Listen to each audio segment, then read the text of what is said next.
At wini-welcome po natin yung lahat ng ating mga visitors. Kung meron po, welcome po kayo. Kagalakan po namin na kayo ay makasama sa presensya ng Diyos, sa Kanyang Espiritu. At alam natin, kapag nag-gather ang mga believers, ay nandoon ang presensya ng Diyos. Kaya kasama po natin siya. Hindi natin siya nakikita, pero nandito ang kanyang presensya sa Espiritu. Kagalakan po natin na makasama natin ang buhay na Diyos sa oras na ito. So, sa umagang ito, tayo po ay magtatalakay sa aklat ng Hebro. Pero ang bibigyan natin ng pansin, mga kapatid, ay yung verse 25. Nais kong basahin na huwag nating pabayaan ang ating pagtitipon gaya ng ugali ng iba, kundi palakasin ang loob ng isa't isa, lalong-lalo na kapag inyong nakikita na papalapit na ang araw. Tayo po ay yumuko at muling manalangin.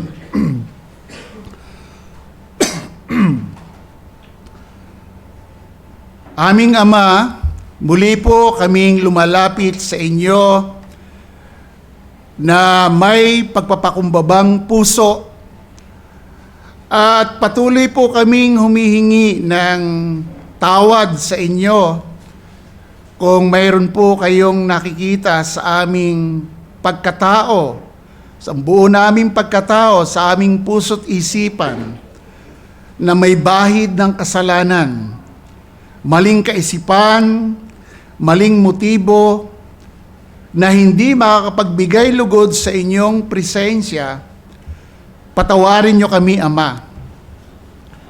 Hayaan po ninyo sa umagang ito na kami ay inyong samahan na sa aming pag-aaral sa mga katotohanan ng inyong salita.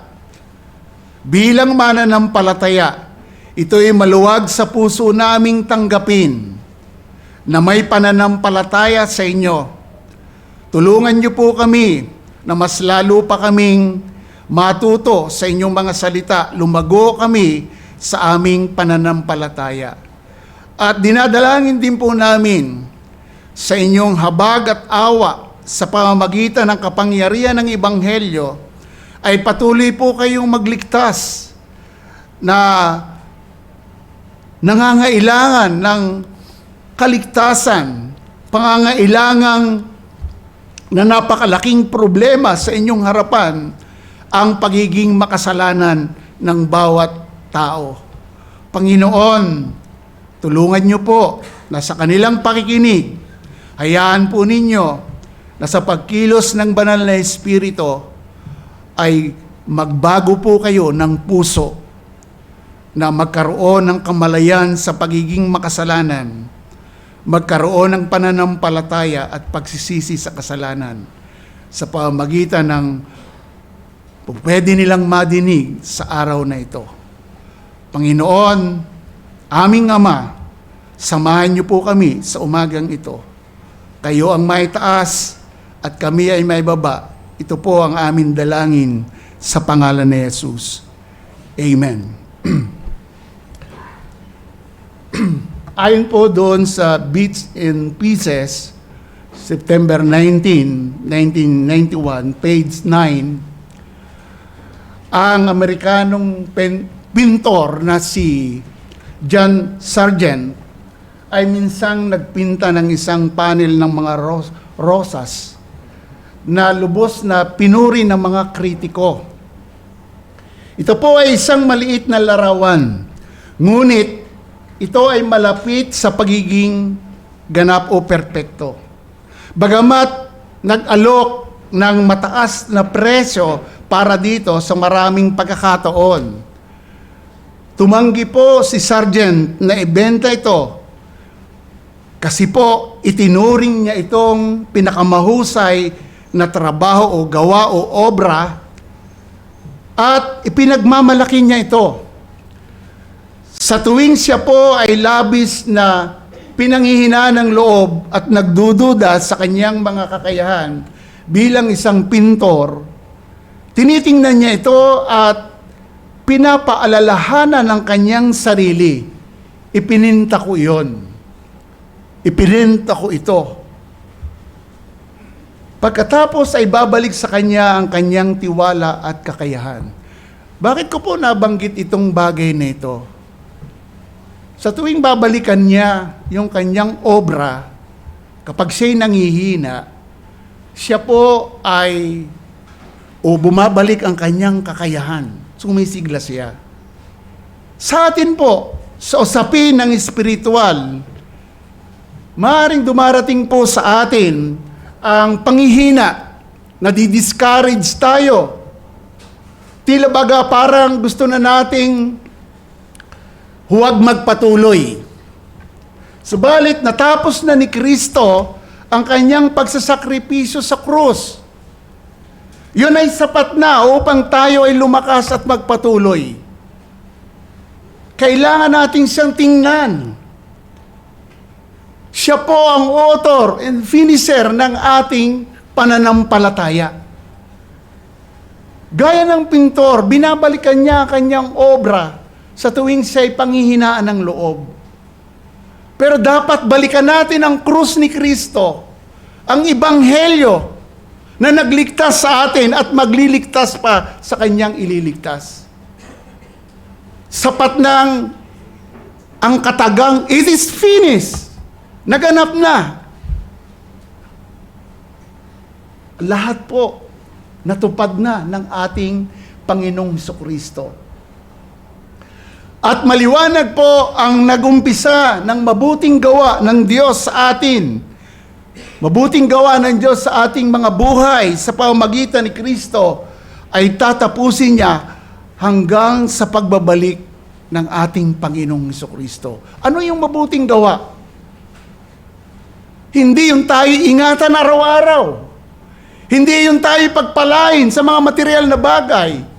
Ano ang pinakamabuting gawa na ginawa ng Diyos na siya nagsimula? Ay ang kaligtasan po. Yan po ang pinakamahalaga sa buhay natin. Anumang mayroon tayo, anumang mga bagay na tinatangkilik natin, o sikat tayo, o anuman ang dami nating natapos, kung walang kaligtasan ng ating kaluluwa, useless po yan. Binanggit po yan ng Pilipos chapter 1 verse 6. Sa oras na ito, tingnan natin ang sinasabi ng ating teksto. Binasa ng ating presider mula verse 19 to 31. Ang talata pong ito, mga kapatid, ay nagsisimula ng isang transition sa pagitan ng pangunahing nilalaman ng aklat ng mga Hebreo at sa mga huling application nito. Kabilang po dito ang pagtukoy sa maraming kasulatan sa lumang tipan. Kung ito ay babasahin po natin. Gayon din ang iba't ibang argumento at patunay. Alam po ba ninyo ang original na tagapakinig o mambabasa nito ay ang mga Kristiyanong Hudiyo na ang unang iglesia ay inuusig. Pinag-uusig po sila. So,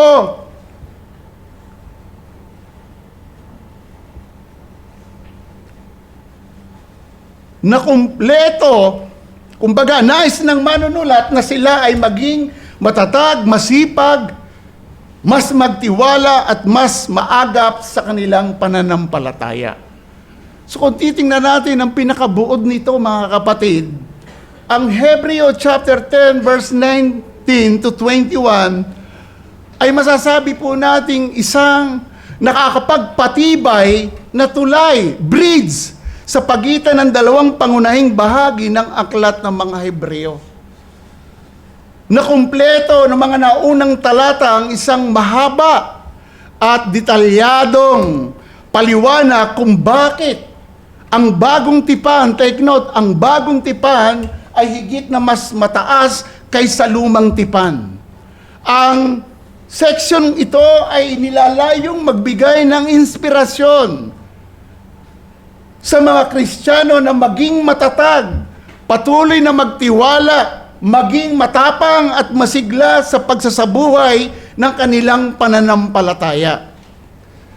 At mapapansin po natin sa mga sumusunod na talata ay marahil ang pinakamahigpit na babala na ibinigay sa aklat na ito, sa liham na ito, tungkol sa panganib ng pagtalikod mula sa pananampalataya. Panganib.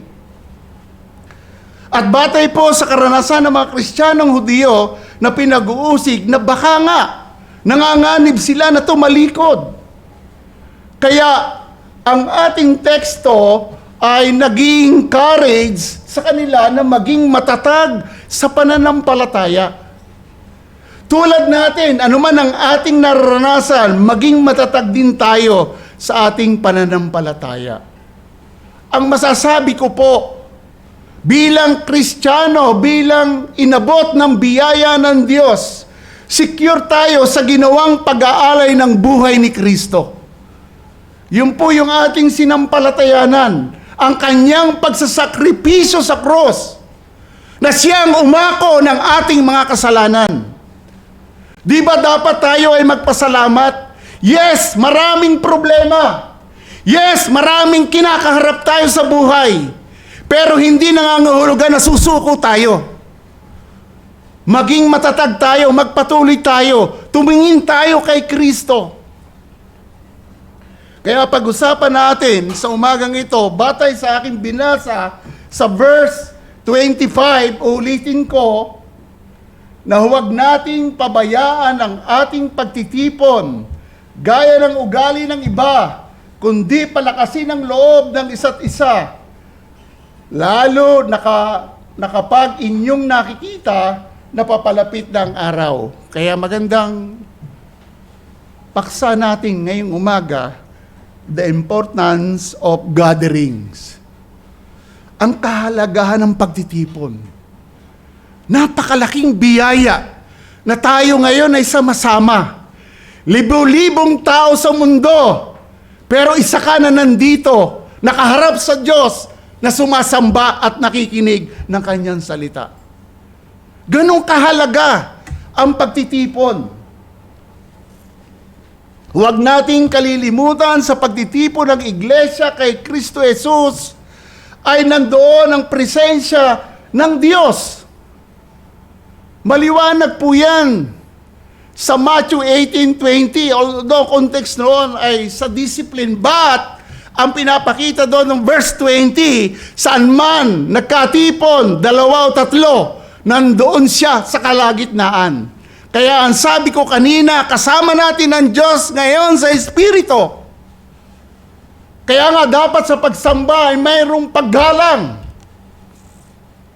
mayroong respeto sa bawat isa. Kaya ang mensahe ko po sa umagang ito, ang pagtitipon ng mga banal ay napakahalaga sapagkat nandoon ang presensya ng Diyos sa Espiritu. Minsan tuwan-tuwa tayo kapag sikat na tao, gusto tayo makarating sa presensya ng mga sikat na tao, lalo kapag ang presidente.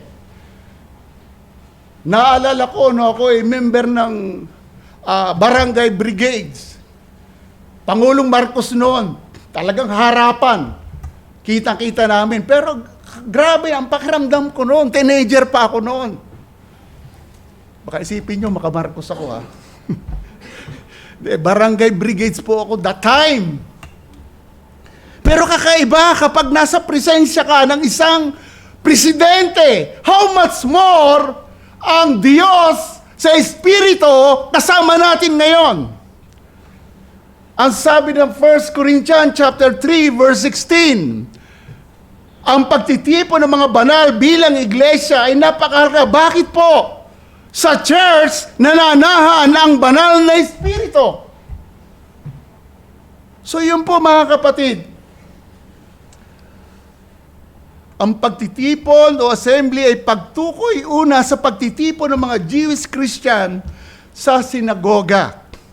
Ngunit sa bagong tipan, ang assembly ay pagsasama-sama ng mga Kristiyano, Hudiyo man o Gentiles, sa isang lugar na sila ay sumasamba sa Diyos, nananalangin at nag-aaral, nakikinig ng salita ng Diyos na pinapangaral na siyang sentro ng pagsamba.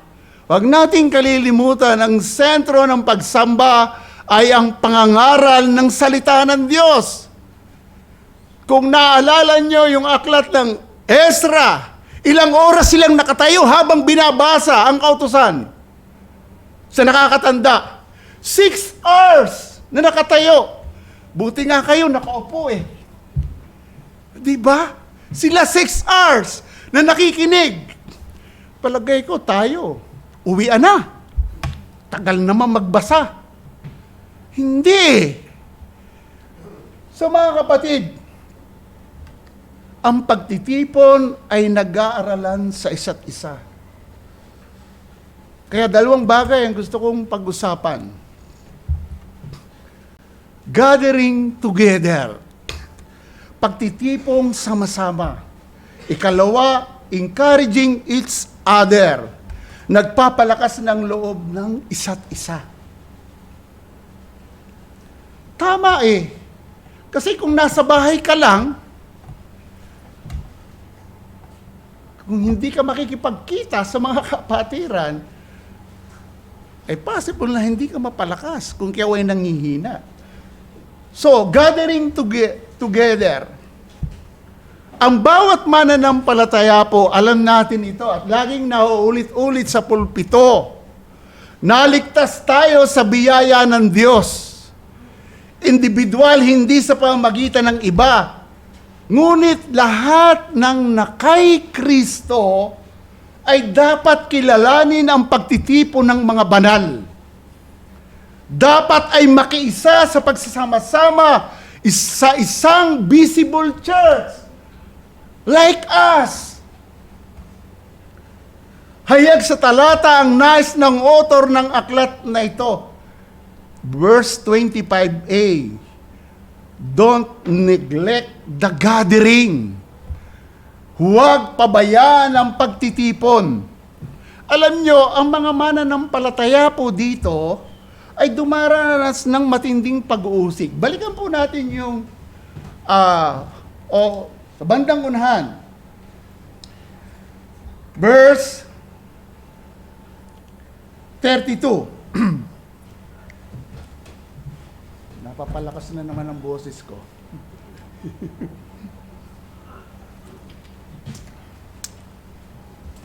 Pero okay na po ako. Although kaka-angioplasty pa lang, pero okay na po. Sabi po dito, subalit alalahanin ninyo ang mga nakaraang araw na pagkatapos na kayo'y maliwanagan, take note po ay nagtiis kayo na matinding pakikipaglaban na may pagdurusa. 33. Na kung minsan ay hayagang inilalantad sa pag-alipusta at pag-uusig, at kung minsan ay nagiging kabahagi ng mga nagdaranas ng gayon. Sapagkat kayo nahabag sa mga bilanggo at tinanggap ninyo ng buong galak ang pagsamsam sa inyong mga ari-arian. Palibas ay inyong nalalamang mayroon kayong isang pag-aaring higit na mabuti at tumatagal.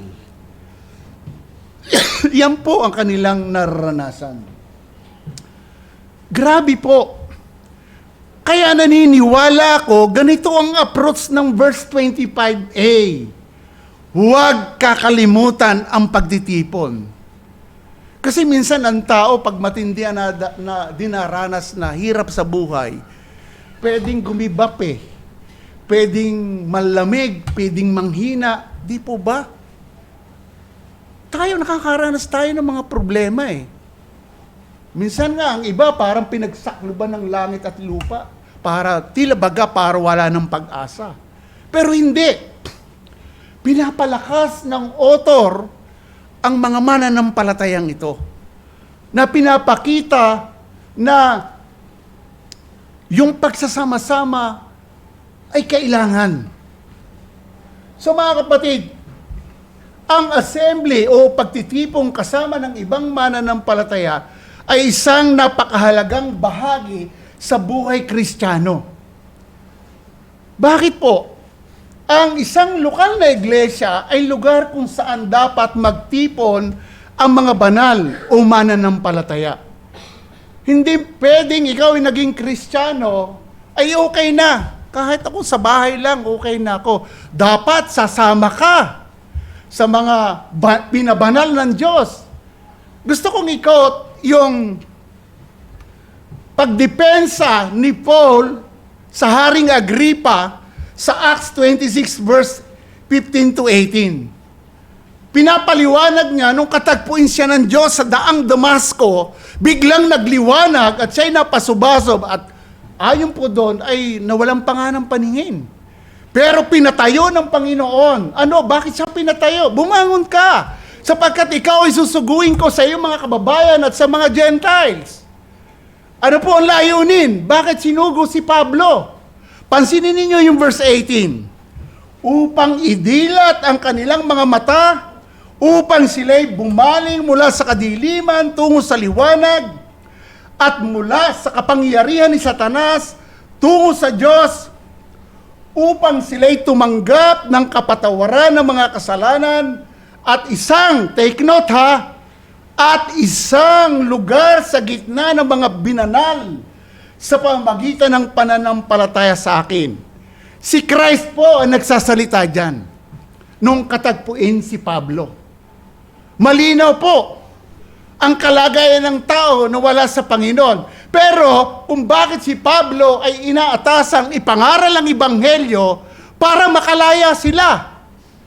Pero kung ikaw ay mananampalataya at pinalaya ng Diyos sa pagkabulag, pinalaya sa pagkaalipin sa kadiliman, pinalaya sa lahat ng bondage, sa pamamagitan ni Kristo, pagsampalataya mo sa Kanya at ikaw ay nagkaroon ng kapatawaran. Pero dapat mayroon kang isang lugar, grupo ng mga banal na ikaw ay sasama doon.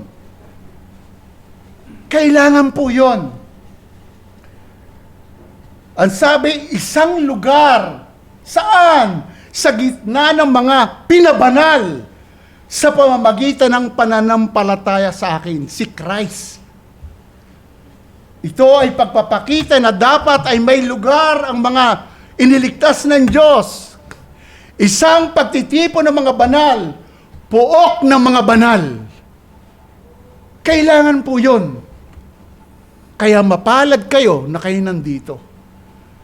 Kasi sumama kayo sa grupo ng mga banal. Ibig sabihin, ikaw ay inilalagay ng Diyos sa isang lokal na iglesia upang makasama mo ang mga pagtitipon o nagtitipong mga banal upang sambahin ng Diyos, nagbigay ng biyayang kaligtasan na hindi ka karapat-dapat. Isipin niyo yun. Hindi naman talaga tayo karapat-dapat na maligtas eh. Saan ba tayo deserve? Sa kaparusahan. Dahil tayo ay makasalanang lahat. Pero, dahil sa biyaya at habag ng Diyos, kinahabagan tayo, iniligtas tayo, inalis tayo sa kadiliman, tungo sa kaliwanagan, tungo sa buhay na Diyos. Pinatawad ang ating mga kasalanan para ilagay tayo saan? Sa isang grupo ng mga banal, sa isang lokal na iglesia, partikular ang Christ Redeemed Church. Mapalad ka na ikaw ay kasama ng mga banal na ngayon sumasamba sa Kanya. So mga kapatid, ang punto natin, ang bawat mananampalataya ay nakikiisa o sumasama sa pagtitipon ng mga banal. Isang kalong makikita natin dyan, every believers, kung ligtas tayo o iniligtas ng Kanyang biyaya, dapat mayroon kang isang lokal na iglesia na dinadaluhan.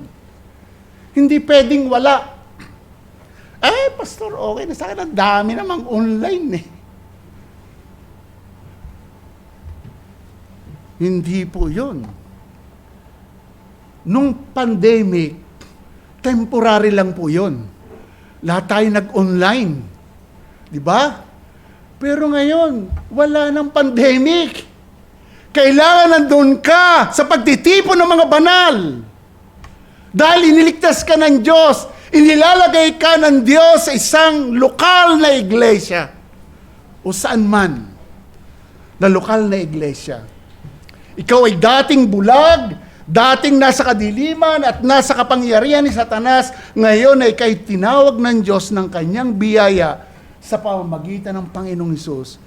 Inilalagay ka ng Diyos sa isang lugar kasama ng mga banal, mga mananampalataya. We are the family of God. Ang Diyos ang ating Amang nasa langit, na may-ari na lahat ng bagay. Dapat sama-sama tayong sumasamba sa araw na ito. Dapat regular ang pagdalo sa mga pagtitipon, lalo kapag Lord's Day. Ayon sa ating talata, American Standard Version, ganito ang pagkasalin, not forsaking our own assembling together. Sa ESV, English Standard Version, not neglecting to meet together. So wag natin kalilimutan, ma-meet natin ang bawat isa. Alam po ba ninyo, kinote ko po yung sinabi ni Ignatius.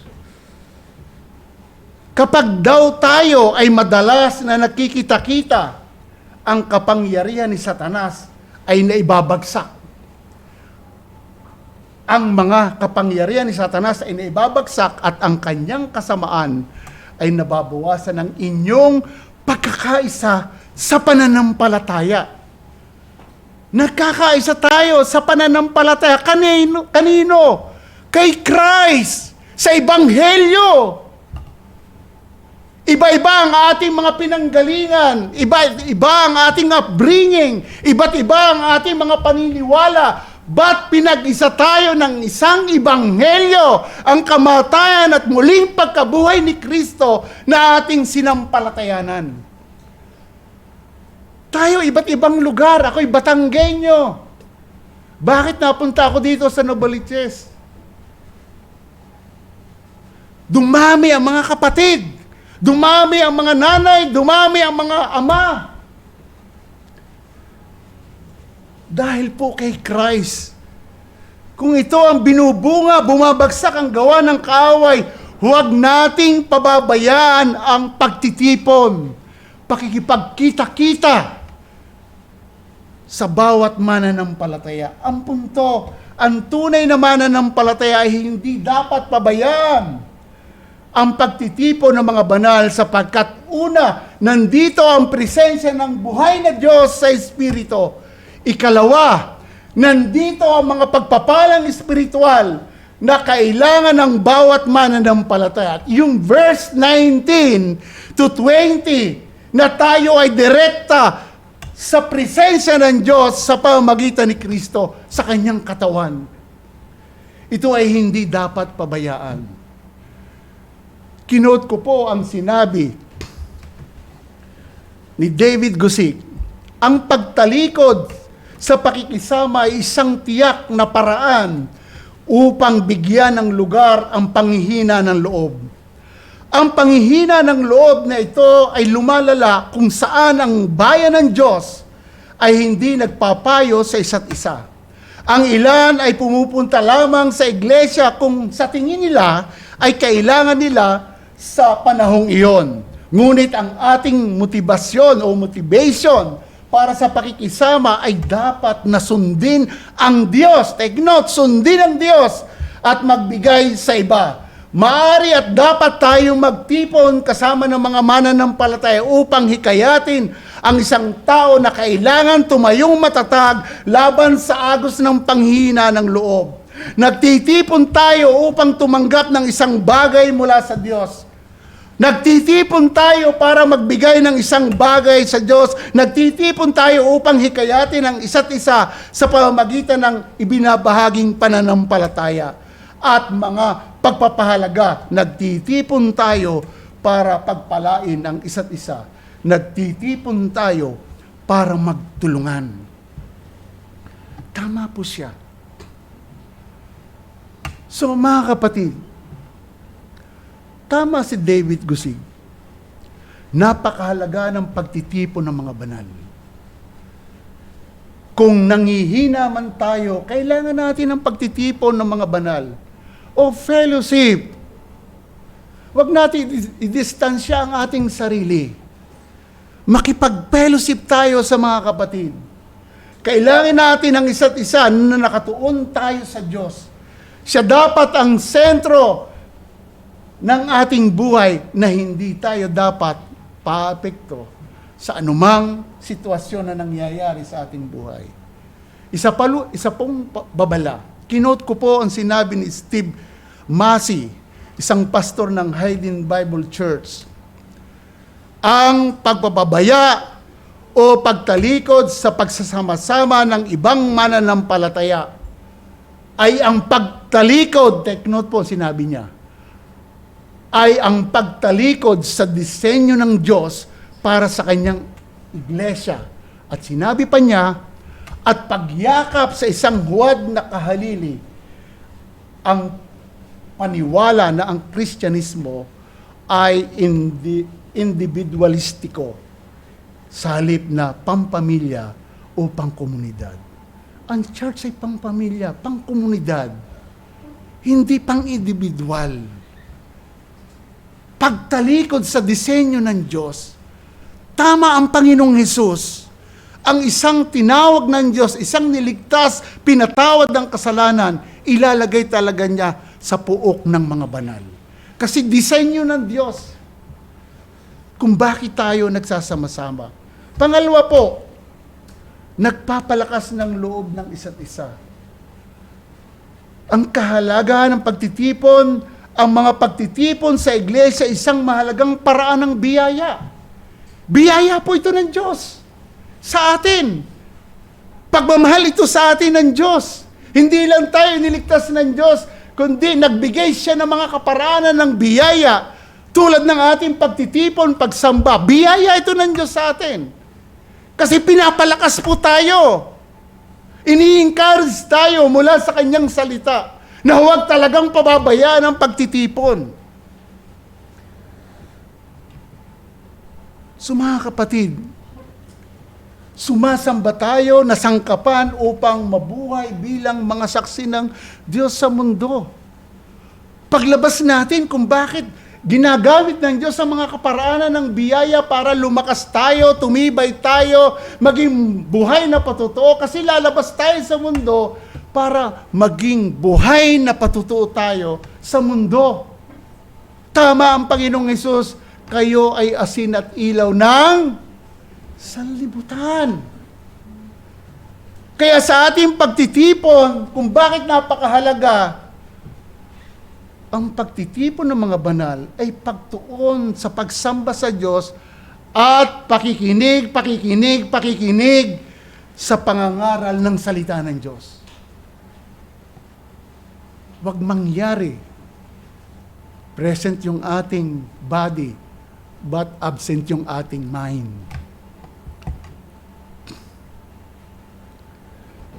May magandang dahilan kung tungkol po dito dahil matagal nang inuugnay ng bayan ng Diyos ang pangingilin sa Sabat sa pagsamba sa ating mailalang sa ating Diyos.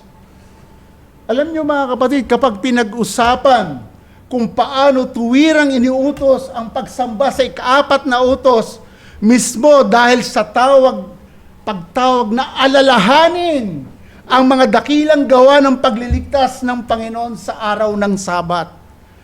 Gusto kong basahin sa inyo sandali ang Deuteronomy 5:12-15.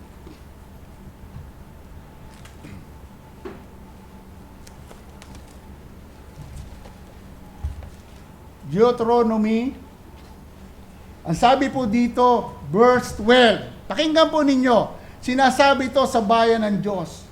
Ipangilin mo ang araw ng Sabat at ingatan mo itong banal, gaya ng inuutos sa iyo ng Panginoon mong Diyos. 6 na araw na gagawa ka at iyong gagawin ang lahat ng iyong gawain. 14. Ngunit ang ikapitong araw ay Sabat sa Panginoon mong Diyos. Sa araw na iyan ay huwag kang gagawa ng anumang gawa. Ikaw ni ang iyong anak na lalaki o anak na babae, ni ang iyong aliping lalaki o aliping babae, ni ang iyong baka, ni ang iyong asno, ni anumang sa iyong hayop, ni ang mga dayuhang nasa loob ng iyong pintuan, upang ang iyong aliping lalaki at aliping babae ay makapagpahinga gaya mo. 15, take note. Alalahanin mo na ikaw ay naging alipin sa lupain ng Ehipto, at ikaw ay inilabas doon ng Panginoon mong Diyos sa pamamagitan ng isang makapangyarihang kamay at unat na bisig.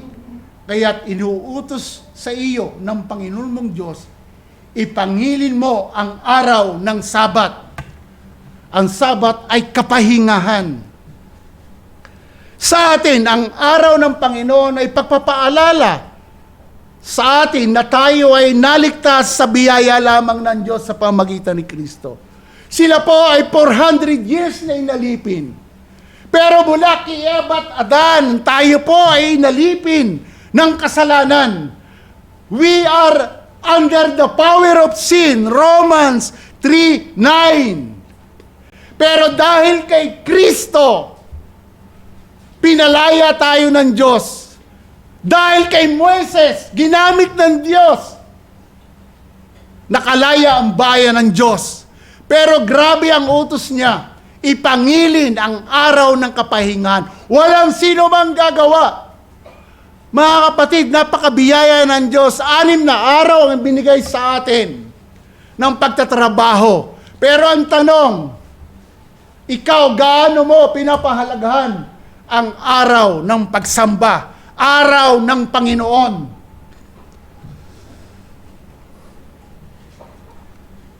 Ngunit mayroon pang ibang indikasyon sa kasulatan na ang pagsamba at ang Sabat ay magkasama.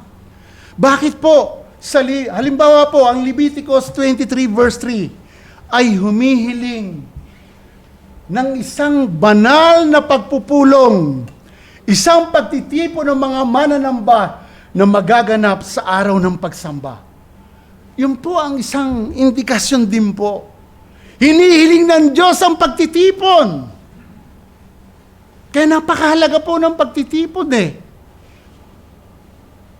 Pananambahan. At ito'y magaganap sa araw ng Sabat. Sinasabi po sa atin ng Luke chapter 4 verse 16 to 30 na kaugalian ng ating Panginoong Kristo na dumalo sa mga serbisyo sa sinagoga sa araw ng Sabat. Ano pong ginagawa doon? Naririnig niya ang salita ng Diyos at nagbigay pa nga ng mga pagtuturo. Mga kapatid, sa pagtitipon, nandoon ang mga espiritual na mga pagpapala para sa kabutihan natin.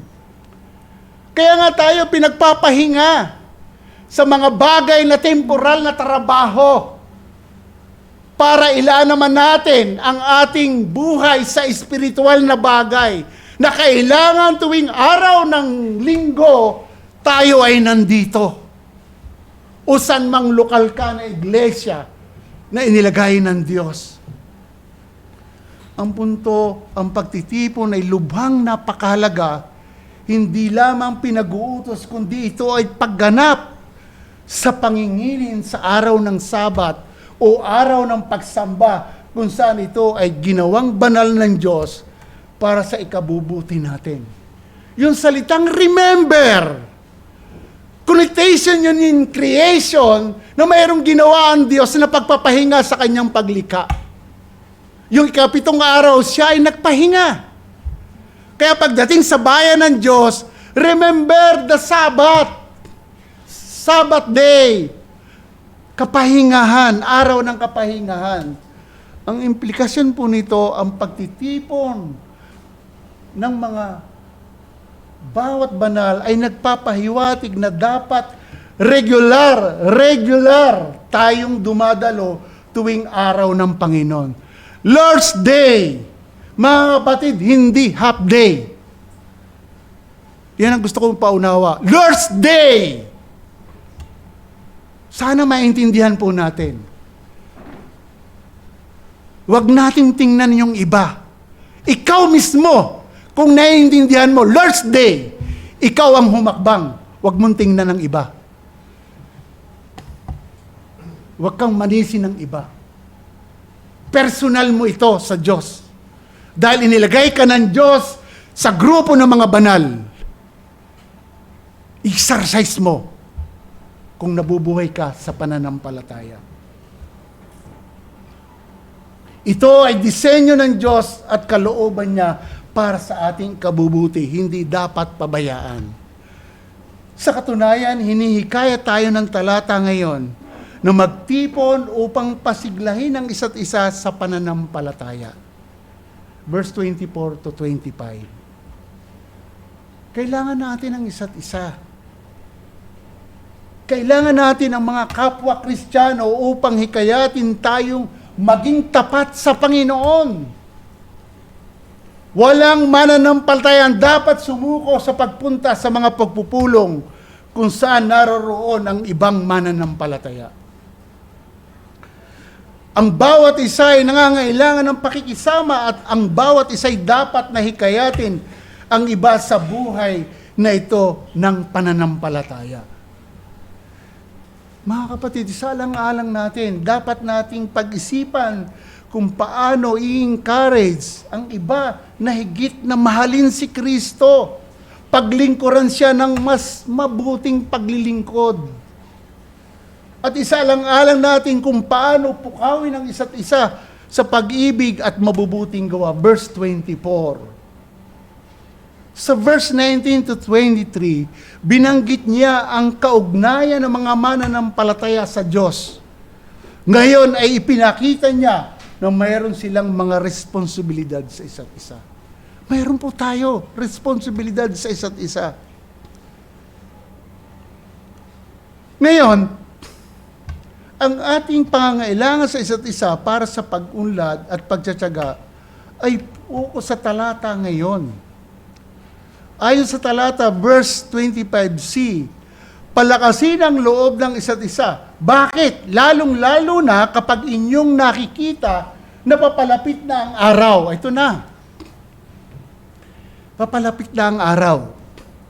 May iba't ibang pananaw tungkol po dito sa papalapit na ang araw. May mga nagsasabi na second coming daw po ito. Tiningnan ko ang iba't ibang pananaw ng mga Bible scholar tungkol sa papalapit na araw. Pero sa aking pag-obserba, sa karamihan sa kanila ay may pagtukoy na daranasin ng mga Hudyo sa destruction ng Jerusalem Temple. Ano ibig sabihin na makitang papalapit na ang araw?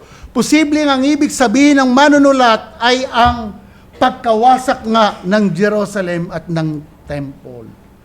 Matthew 24, 1-3. Luke chapter 19, verse 41-44. Luke 21, 20-24. Ito po ay napakalapit sa panahon na isinulat niya ang liham na ito ng author. Tiningnan ko po yung Reformed Theological Views. Ganito po ang pagkabanggit. Ang aklat ng Hebrews ay malamang na isinulat sa pagitan ng AD 64 at 70, bago ang pagkawasak ng Jerusalem Temple. Dahil ang liham ay tumutukoy sa mga gawain sa templo na nagpapatuloy pa, na nagpapahiwatig ng petsa, date, bago ang pagkupkob ng mga Romano noong 70 AD. 70 AD, bumagsak ang Jerusalem Temple. Para maging malinaw, kinote ko po yung kay Matthew Henry, na dapat nating obserbahan ang papalapit ng mga panahon ng pagsubok at sa gayon ay masiglas sa higit na pagsisikap, lalong-lalo na habang nakikita ninyong papalapit na ang araw, dapat obserbahan ng mga Kristiyano ang mga tanda ng panahon, gaya ng inihula ng Diyos. Excuse po. May isang araw na nalalapit, isang kakilakilabot na araw sa bansang Hudiyo, kung kailan ang kanilang lungsod ay dapat wasakin, at ang katawan ng mga tao ay tinanggihan ng Diyos dahil sa pagtanggi kay Kristo. Ito ay magiging isang araw ng pagpapakalat at ng tukso. Ngayon, inilalagay sila ng may akda sa pagmamasid kung anong mga palatandaan ang nariyan sa paglapit ng gayong kakilakilabot na araw at sa pagiging palagian sa pagpupulong ng sama-sama at pagpapayo sa isa't isa upang sila'y maging mas handa para sa gayong araw. May isang pagsubok na araw na darating sa ating lahat, ang araw ng ating kamatayan. At dapat nating obserbahan ang lahat ng mga palatandaan ng papalapit na ito at pagbutihin ang mga ito sa higit na pagbabantay at kasipagan sa tungkulin. So mga kapatid, tama po, pinapakita nito ay maaaring danasin ng mga Kristiyanong Hudiyo at that time na dahil papalapit na ang araw, ay dapat silang huwag magpabaya sa mga pagtitipon, kundi magpalakasan sa isa't isa. Yun po. Ang buhay Kristiyano po, tayo po, sa atin, ay pakikibaka sa maraming bagay. Sa sarili natin, pakikibaka sa sarili natin. Minsan nga, ang hirap ng kalaban natin, sarili natin eh. Kaya tama ang Panginoong Hesus, dapat mayroong self-denial at mamatay tayo sa ating sarili. Struggle with sin. Sa ating kapaligiran, mga nanguusig. Ang ating kaaway, higit sa lahat, si Satanas. Gaya ng sinabi ni Pedro. Ano daw ang sinabi ni Pedro? Parang leon, hindi siya leon. Parang leong humahanap ng masisila. 1 Peter chapter 5, verse 8. Dumating man ang ganitong mga pag-uusig, mga pagsubok, ay magpatuloy tayo, maging tapat tayo sa pananampalataya. Hindi natin alam. Nandito tayo ngayon, pero ang haba pa ng lakbayin natin, hindi natin alam kung kailan darating ang Panginoon. Kasi yung pagbagsak ng Jerusalem Temple, nangyari na yun eh. 70 AD. Ang punto natin, ang tunay na mga mananampalataya ay magpapatuloy sa pagtsatsaga sa pananampalataya hanggang bumalik ang ating Panginoong Hesus sa ikalawang pagparito. Ito po ay isang malaking babala para sa atin bilang mga mananampalataya na huwag tumalikod sa pananampalataya. Kaya nga sa ating talata ay dinidiin na may akda na huwag pabayaan o huwag magpabaya sa pagtitipon at magpalakasan sa isa't isa. May kinot na naman ako. Kasi gusto kong maging malinaw para sa atin, para may basehan tayo. Sa Reformed Fellowship, ito po ay labag sa kalooban ng Diyos. Sa Hebrew 10:25, ay malinaw na sinasaway ng kasulatan ang mga Kristiyano na nakagawian na ang pagsamba sa publiko. Sa paraphrase, sinasabi ng talata, huwag kaligtaan ang pagpupulong gaya ng nakagawian ng ilang tao ngayon, nang hindi pinagtatalunan ang bilang ng mga serbisyo sa pagsamba, ay nawawala ang mga taong ito. Ligtas na sabihin na ang unang iglesia ay regular na nagtitipon upang sambahin si Kristo para sa isang halimbawa. Ang mga Gawa, chapter 2, verse 42 na binasa kanina, ay nagsasabi na ang mga tao ng Diyos ay patuloy na inaalay ang kanilang sarili upang makipagkita. Sa Nasbi po, ang ibig sabihin nun, sa panahon at konteksto ng Hebreo, ang ilan sa iglesia ay napaka-irregular sa kanilang pagdalo. at sila ay malinaw na tinatawag para sa paglakdaw sa iglesia. Kaya't sinasabi ng ating larger catechism na ang mga kasalanang pinagbabawal sa ika-4 na utos ay kinabibilangan ng lahat ng pagkukulang sa mga tungkuling kinakailangan sa pag-iingat ng Sabat at lahat ng kawalang ingat, pabaya, walang pakinabang na pagsasagawa ng mga ito. Ito ay hindi nakalulugod sa Diyos kapag ang kanyang mga tao ay nakakagawian na nagpabaya sa mga pampublikong pagsamba. Hindi ito nagdudulot sa kanya ng kaluwalhatian at karangalan dahil labag ito sa kanyang kalooban. Grabe po. Tama po. Disenyo ng Diyos eh. Nilagay tayo sa puok ng mga banal para magtipon, sumamba sa Diyos. Sa ating pagtatapos, ang mga sinusulatan ng may akda ng Hebrews, mga Kristiyanong dumaranas ng matinding pag-uusig. Nabanggit natin yan kanina. At maaaring ang naharap sila sa matinding papalapit na pagkawasak ng Jerusalem sa panahon nila, ay kailangang huwag nilang pabayaan ang mga pagtitipon na gaya ng ginawa ng iba. So, na dapat sila ay magpalakas sa isa't isa. So, sa atin po, mga mananampalataya, hello, church, ay dapat magtiyaga, mag-persevere tayo sa anumang sitwasyon ng buhay. Sa panahon natin, huwag nating pababayaan ang pagdalo sa mga pagtitipon. Personal mo yan sa Diyos. Inilagay ka ng Diyos sa isang lokal na iglesia. Huwag mong pabayaan.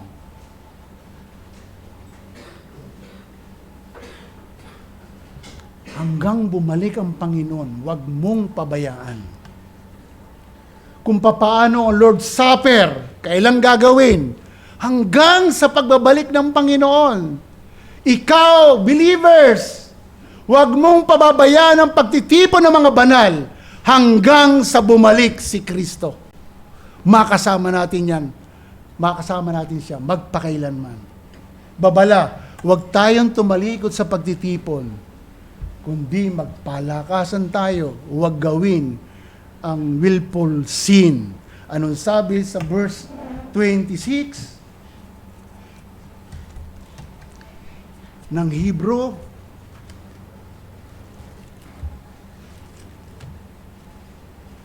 Kung sinasadya natin, ang sabi doon, sabi sa 26, sapagkat kung sinasadya nating magkasala, matapos nating tanggapin ang lubos na pagkakilala sa katotohanan, ay wala nang natitirang pag-aalay para sa mga kasalanan. Sapat na yung ginawa ni Christ. Kaya nga hindi natin dapat gawin yung bagay na pinagbabawal ng salita ng Diyos. Huwag mong kaligtaan ang pagtitipon. Maliban lang, hindi kaya ng katawan mo. At yung tinatawag na work of mercy. Ano yung work of mercy?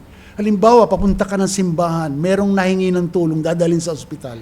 Ay, hindi, sasamba muna ako. Ay, dadalhin na sa ospital yun. Nahingi ng tulong, dalhin mo yun. Work of mercy. So mga kapatid, ang sabi ng 38, ang pagtalikod hindi dapat mangyari sa atin.